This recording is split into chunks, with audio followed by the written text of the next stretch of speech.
Hello everyone, let's come back again.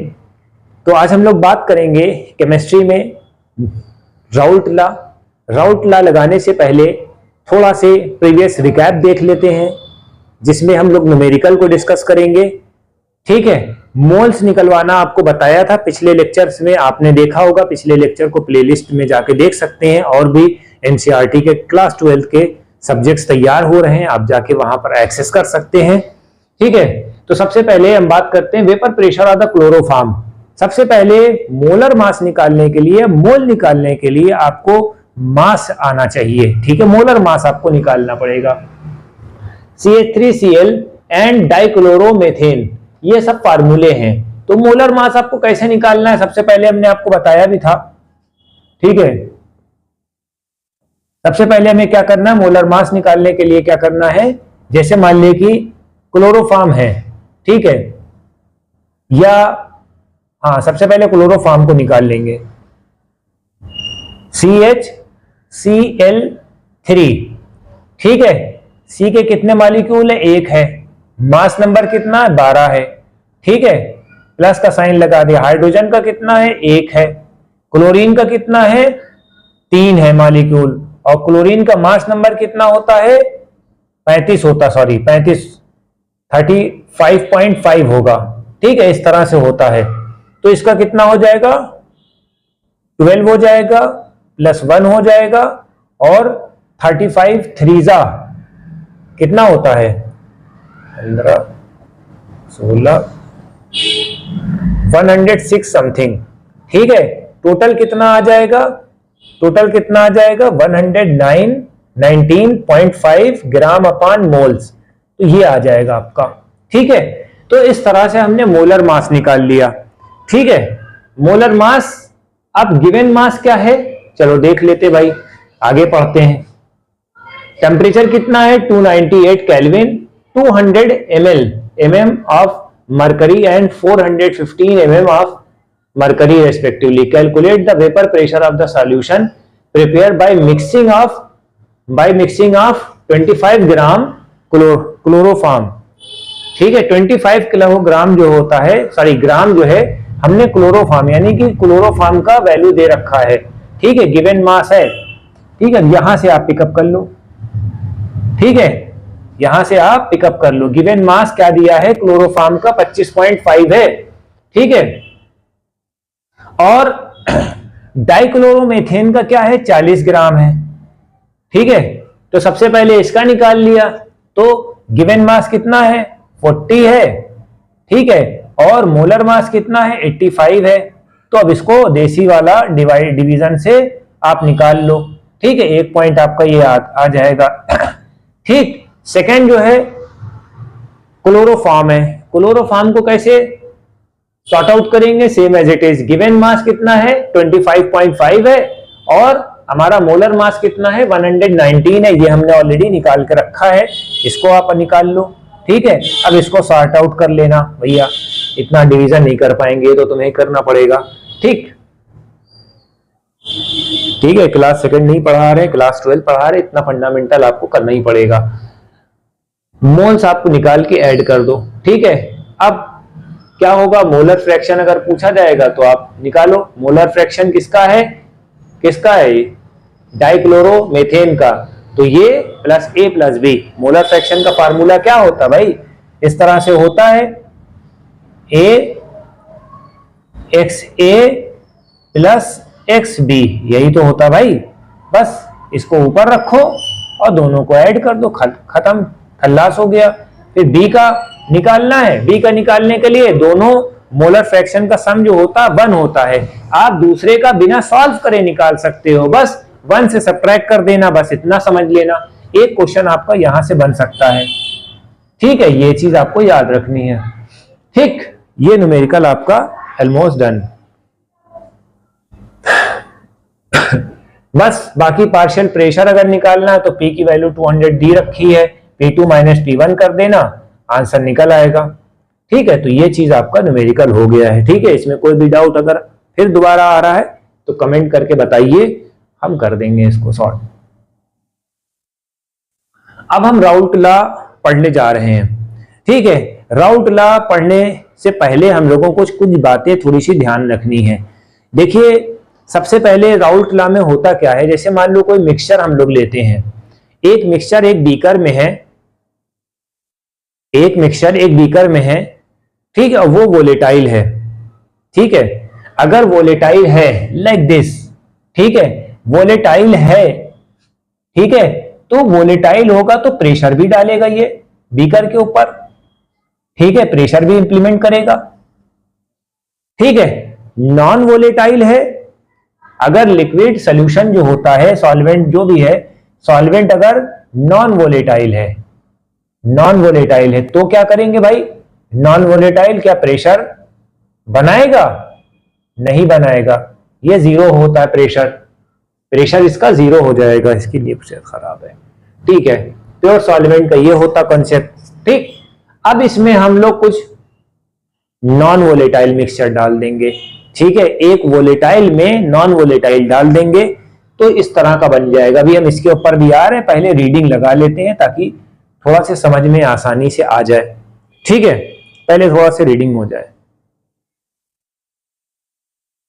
According to Raoult law, vapour pressure of a volatile component, क्या बोल रहा है भाई, volatile component का वेपर प्रेशर, ठीक है, ये है T नॉट का मतलब यानी किसी एक पर्टिकुलर वन का, प्योर सॉल्वेंट, ठीक है। In the solution of the gases, gases के सोल्यूशन में, in liquid one component is so volatile, एक कंपोनेंट जो होता है इतना वोलेटाइल होता है, that exist as a gas, ठीक है, वो गैस की तरह एग्जिस्ट करता है, right. We already seen the solubility of Henry law, इतना क्लियर हो गया, इतना ये इन्होंने क्या बताया है, एक कंपोनेंट इतना वोलेटाइल होता है कि वो एग्जिस्ट करता है एज ए गैस, ठीक है। हेनरी लॉ में आपने देखा होगा, हेनरी लॉ में यही बताया है कि मिक्स सॉल्युबिलिटी को कैसे वो करते हैं। आपने कोल्ड ड्रिंक का एग्जांपल लिया होगा, कोल्ड ड्रिंक में कार्बन डाइऑक्साइड होती है, जब आप ओपन करते हो तो फिज की आवाज आती है और भाप निकलती है, ठीक है। जब आप बाद में पीते हो उस लिक्विड को तो टेस्ट चेंज हो जाता है, फिर आधे घंटे के बाद उसको पीते हो क्योंकि उसका टेस्ट चेंज हो रहा है, क्योंकि उससे गैस निकल चुकी है, राइट। खैर उसमें अभी डेप्थ में नहीं जाना, ये अभी हमारा टॉपिक है, टॉपिक से नहीं हटना है, पहले इसको कंप्लीट करते हैं। We compare the equation of the Raoult law and Henry law. Partial pressure of the volatile component of a gas directly proportional to molar fraction। अब यहां पर हम लोगों को इस बात को डिस्कस करना है, ठीक है, इस बात को हम लोगों को, ये लाइन है उसको डिस्कस कर लेंगे, समझ में सारी बातें आ जाएंगी। एक हमने ले लिया है ये, ठीक है। अब जैसे मान लो कि यहां पर 10 मॉलिक्यूल है, ये वोलेटाइल सोल्यूशन है, इसको बंद कर दिया ढक्कन से, जब हमने ढक्कन से इसको बंद कर दिया तो इसके मॉलिक्यूल उड़ते रहेंगे, ठीक है, वेपर बनता रहेगा, ठीक है, यहां पर वेपर बन रहा है, राइट। अब इसके मॉलिक्यूल उड़ने वाले हैं, ए ही है, एक प्योर है, प्योर का मतलब क्या होता है, इसमें कुछ हमने मिलाया नहीं है, हमने कुछ नहीं मिलाया इसमें, तो ये प्योर है, ठीक है। अब जब प्योर होगा तो इसके मॉलिक्यूल भी उड़ते रहेंगे और यहाँ पर डायनेमिक इक्विलिब्रियम फॉर्म होता रहेगा, ठीक है, वो प्रीवियस लेक्चर में आपने पढ़ा, ठीक। अब इसमें क्या होता है, मोलर फ्रैक्शन और हम डालते रहेंगे, इसकी वेपर प्रेशर बढ़ता रहेगा, ठीक है। यही कंसेप्ट इसके ऊपर भी लगा देंगे, ठीक है। इसको थोड़ा से शिफ्ट कर दो इधर, फिर पढ़ते हैं, चलो। Partial pressure of the volatile component gas is directly proportional to molar fraction of a solution, ठीक है। एक है, अगर यहां पर है मोलर है कंसंट्रेशन, इसको और बढ़ा देंगे, ठीक। अब इसी को हमने थोड़ा से और शिफ्ट कर दिया, इस पे लगा दिया। अब यहां पर हम दूसरा मोलर, दूसरा कंपोनेंट ले लेंगे, तो जितना भी मोलर फ्रैक्शन इनका बढ़ेगा, मोलर फ्रैक्शन किसी एक पर्टिकुलर का बढ़ेगा, वोलेटाइल की हम बात कर रहे हैं तो वोलेटाइल ले लो, तो वोलेटाइल वाले सोल्यूशन आ जाएंगे, 4 हैं, अब और हम डाल देंगे इसमें तो ये और बढ़ जाएंगे। यही तो कह रहा है भाई, directly proportional to the molar fraction of the solution, molar fraction जो होता है वोलेटाइल कंपोनेंट का अगर बढ़ाएंगे तो पार्शियल प्रेशर बढ़ेगा, यही है, ठीक है बेटा। Raoult law become special case of Henry law which K H जो होता है T1 नॉट के बराबर हो जाता है, ठीक है।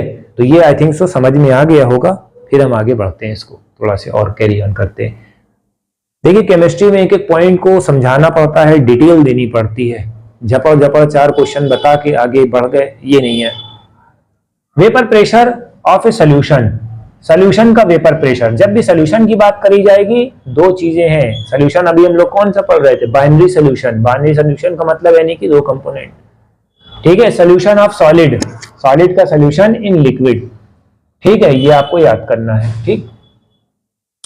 Another important class of solution consist solid dissolve in liquid, solid को डिसॉल्व करते हैं लिक्विड में, जैसे सोडियम क्लोराइड है, यूरिया है, शुगर केन है वाटर में, ठीक है। डिसॉल्व इन कार्बन डाइसल्फाइड, ठीक है। अब इसका यही एग्जांपल लिया है कि भैया शक्कर वक्कर को पानी में घोल दिया है, ठीक है, शक्कर को पानी में घोल दिया, नमक को पानी में घोल दिया, उनका कंसंट्रेशन बढ़ने लगेगा, ठीक है।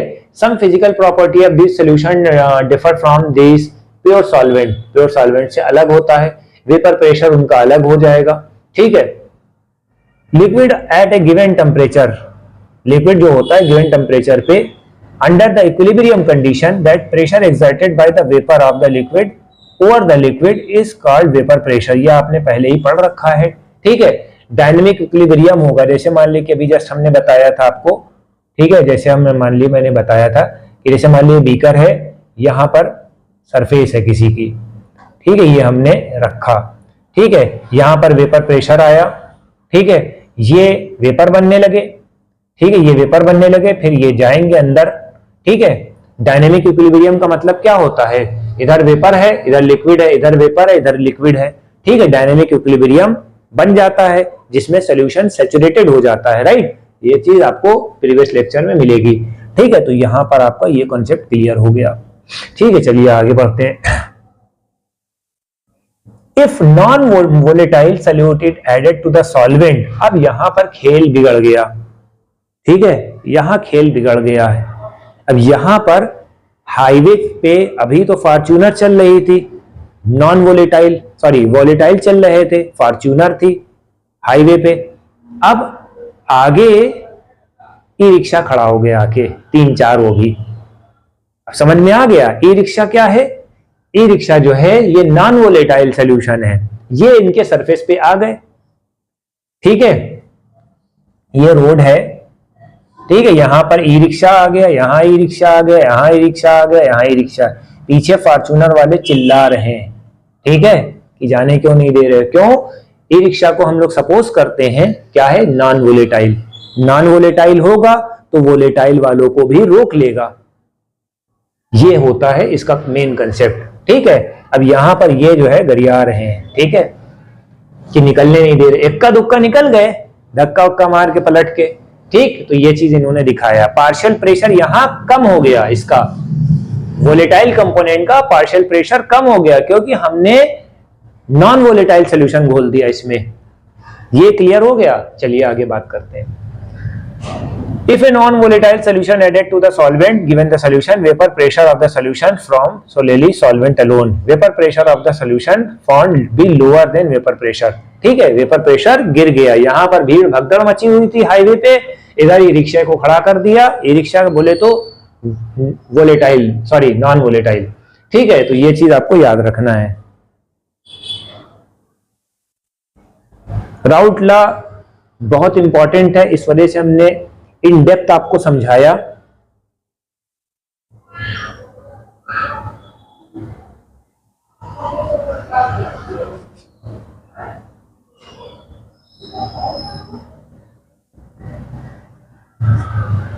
ठीक है, अब यही है vapour pressure of the solution, ये हमने पढ़ा दिया। Vapour pressure of the solution at given temperature, ठीक है, at the pure solvent in the surface both solute and solvent, therefore fraction surface cover with the solvent molecule get reduced। वही सब बातें आ गई हैं, ठीक है। जो सरफेस पे मॉलिक्यूल थे वो बहुत कम आ गए, ठीक है, क्योंकि आगे से जो नॉन वोलेटाइल सॉल्वेंट थे या सोल्यूशन था, जो भी था, ठीक है, जो भी कंपाउंड था, उन्होंने रास्ता घेर लिया। भाई यही तो था खेल। Decrease the vapour pressure of solvent, solvent का जो है वेपर प्रेशर अगर कम हो जाता है, depend upon the non volatile solute, ठीक है। सॉल्यूट जो था नॉन वोलेटाइल था, इस वजह से सॉल्वेंट का, ठीक है, यहां पर प्योर सॉल्वेंट था, उड़ रहा था फरफरा के। अब यहां पर जो है हमने क्या डाल दिया? नॉन वोलेटाइल सॉल्यूट डाल दिया। ये सॉल्वेंट था और ये सॉल्यूट था, इसको क्लियर कर लिएगा। ठीक है, ये चीज आप याद रखिएगा। अब राउल्ट लॉ क्या बोलता है? If any solution of the partial vapour pressure each volatile component, जितने भी वोलेटाइल कंपोनेंट होते हैं directly proportional to molar fraction. ठीक है, जितने भी वोलेटाइल कंपोनेंट होंगे, जितने भी वोलेटाइल कंपोनेंट होंगे, जितना भी वोलेटाइल कंपोनेंट होगा वो मोलर फ्रैक्शन के डायरेक्टली प्रोपोर्शनल होता है भाई। जितना भी मोलर फ्रैक्शन होगा उतना वो क्या होगा? वोलेटाइल होगा और पार्शियल प्रेशर उसका बढ़ा होगा। बस यही चीज आपको बतानी थी। ये आप देख लिएगा, P जो है x1 के बराबर है। ठीक है, बस P1 नॉट क्यों दिया गया है? क्योंकि एक पर्टिकुलर प्योर उस पे दिया गया है। Proportionality constant is equal to the vapour pressure of the pure solvent. P1 plot against the vapour pressure and molar fraction of the solution is linear. This one is a linear. Molar fraction solvent का बढ़ता जाएगा, molar fraction solvent का बढ़ता जाएगा। ऐसे देख लो, graph plot कर ले। सॉल्वेंट का मोलर फ्रैक्शन बढ़ता जाएगा और वेपर प्रेशर बढ़ता जाएगा। ठीक है, क्यों भैया? क्योंकि जितने भी मॉलिक्यूल है वोलेटाइल है वो फरफरा के उड़ेंगे, जितना उड़ेंगे उतना प्रेशर मारेंगे। तो चैप्टर खत्म हो गया। आप लोगों की जिम्मेदारी ये है, रिस्पॉन्सिबिलिटी ये है कि आप लोग सपोर्ट करें। Physics, chemistry, math, biology 12th class के जितने भी सब्जेक्ट्स हैं ऑलमोस्ट वो रनिंग है हमारे यूनिवर्सिटी ऑफ मेहंदी पे। ठीक है, और फिजिक्स और मैथ जो है अब्बास एजुकेशनल सोसाइटी पे चल रहा है। जो बच्चे कंपटीशन की तैयारी करना चाहते हैं वो वहां से भी एक्सेस कर सकते हैं। मेरे 3 चैनल है, तीनों चैनल को सब्सक्राइब करिए। एक जनरल स्टडी सोल्यूशन है जिसमें यूपी पीसीएस का कंटेंट आ रहा है, बिहार पीसीएस का कंटेंट आ रहा है, जनरल साइंस का कंटेंट आ रहा है, वहां से आप एक्सेस कर सकते हैं। यूनिवर्सिटी ऑफ मेहंदी से आप जितने भी एनसीईआरटी के सॉल्यूशंस हैं वो आप एक्सेस कर सकते हैं क्लास 12 के रिगार्डिंग। और अब्बास एजुकेशनल सोसाइटी पे जनरल स्टडी बूस्टर आ रहा है जिसमें मल्टीपल सब्जेक्ट हम लोग कैरी ऑन कर रहे हैं, इंक्लूडिंग विद बोर्ड के प्रोस्पेक्टिव से मैथ एंड साइंस यानी फिजिक्स उस पर आ रही है, हिस्ट्री आ रही है। तो 3 सब्जेक्ट हमने इधर ले लिए हैं। बाकी जो है यूनिवर्सिटी ऑफ मेहंदी पे आपको 12th क्लास का सारा कंटेंट मिलेगा। तो ज्यादा से ज्यादा शेयर करें, लाइक करें ताकि हमें भी सपोर्ट मिले, हम आपके लिए one of the best material तैयार कर सके। Thank you.